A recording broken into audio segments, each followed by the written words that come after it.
সুন্নি জোট ক্ষমতায় আসবে না। তাহির হুজুর যদি এমপি হন তাহলে এই চুনারঘাট মাধবপুরের জন্য কোনো বরাদ্দই আনতে পারবে না। এই বিষয়ে যদি একটু বলেন। হাতে নিয়ে না শুনেন, একটা এমপির বরাদ্দ যা হয় এটাকে আরেকজনের জন্য কি আমার ভিন্ন হইব? আমি যখন জনপ্রতিনিধি হব, আমার এই যে নির্বাচনী এলাকায় যতগুলো কাজ আছে, এই কাজগুলো ওনারা রাষ্ট্রতন্ত্রের জায়গা থেকে বাজেট করবে, ঠিক না? এই বাজেট জেলা ক্ষমতা এবার একটা 300 পাইনি বলে তেরাই নির্বাচন বাদ দিয়ে লাগতো না। এমন কথা হইলো, যারা এই কথাগুলো বলে, এই কথাগুলো আপনাদেরকে বিভ্রান্ত করার জন্য বলে।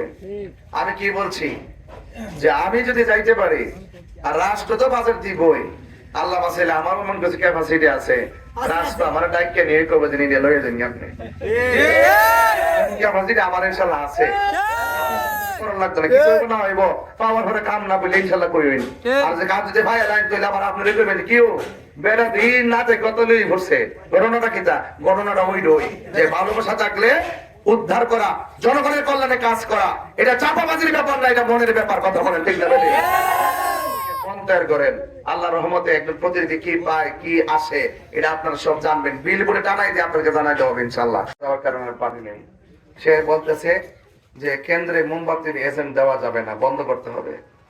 তো এইটা একটা দিদিওয়ালা আছেন নির্বাচন কমিশনে কইতেন যে অন্য কোনো প্রার্থী দরকার নেই, আমরা সোনারগাঁটা ডাইরেক্ট জ্বালাই নামদার। নির্বাচনের নাটক করার কি দরকার ছিল? যেহেতু আপনার নির্বাচন কমিশনের রাষ্ট্রীয় সভায় মাইন নাই শুন, আল্লাহর রাস্তা আপনি আপনার ভোট চাইন, আমি আমার ভোট চাই অধিকারের বলে। আপনি এজেন্ট দেন, আমিও এজেন্ট দিব সরকারের নিয়ম নীতি মেনে।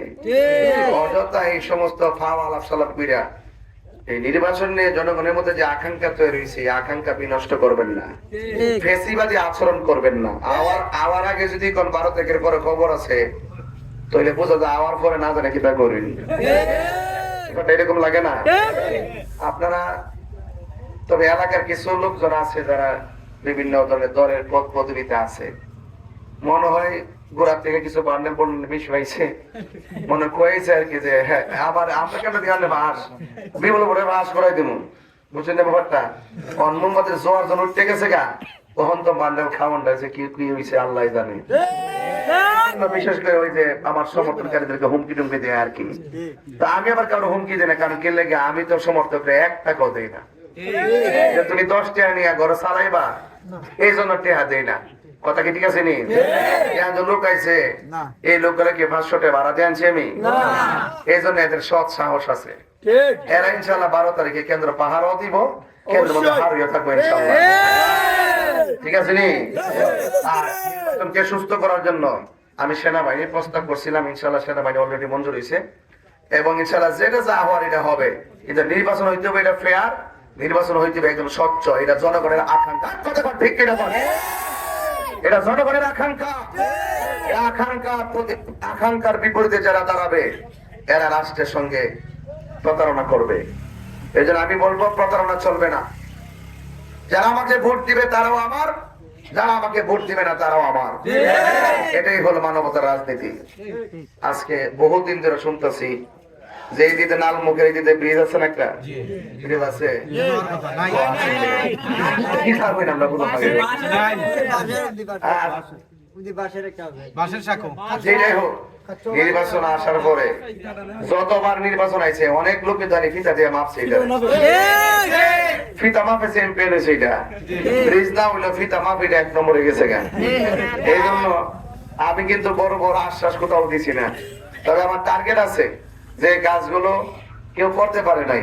আল্লাহ যদি আপনাদের দোয়ার সমর্থনে আমার সুযোগ দেয়, ইনশাল্লাহ আমার পক্ষ থেকে আমি যতটুকু রাষ্ট্রতন্ত্রের যতটুকু জায়গায় যাওন লাগে ইনশাল্লাহ। আজকে দেখছেন কেন দৌড়তেছি, দূর কেটে কম দিছি, মোটর সাইকেল দিয়ে দৌড়তেছি, পায়ে হাঁটতেছি, গাড়ির উপরে ছোড়াউন দিতেছি। কিন্তু শুনেন, এই যে দেখেন, এই যে দৌড়তেছি করতেছি, ইনশাল্লাহ আমি আশা করি রাষ্ট্রতন্ত্রের জায়গা থেকে এই সোনারগাঁও মাধবপুরে মডেল বানাইতে যাইয়া যা করার ইনশাল্লাহ আমি তাই করতে পারবো ইনশাল্লাহ।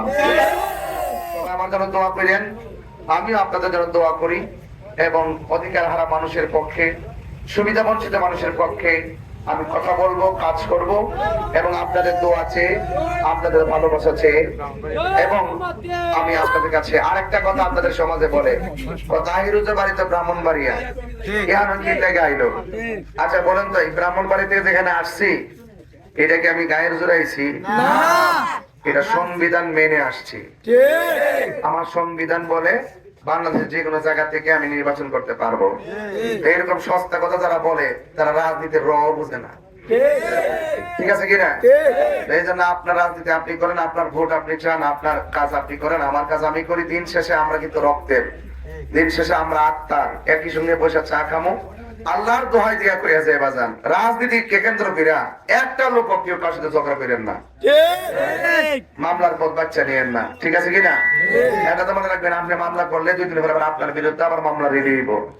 কারণ মান হাফারা হফিরা, এই মান হাফারা হফিরা, পরের জন্য গর্ত করলে নিজে গর্ত করে মরতে হয়। এই জন্য মানুষের সাথে প্রতিহিংসা করে রাজনীতি করেন না, ভালোবাসার সুরে কথা বলেন, আর টাকার জোরে না, ভালোবাসার জোরে কথা বলেন। আসসালামু আলাইকুম ওয়া রাহমাতুল্লাহি ওয়া বারাকাতুহু।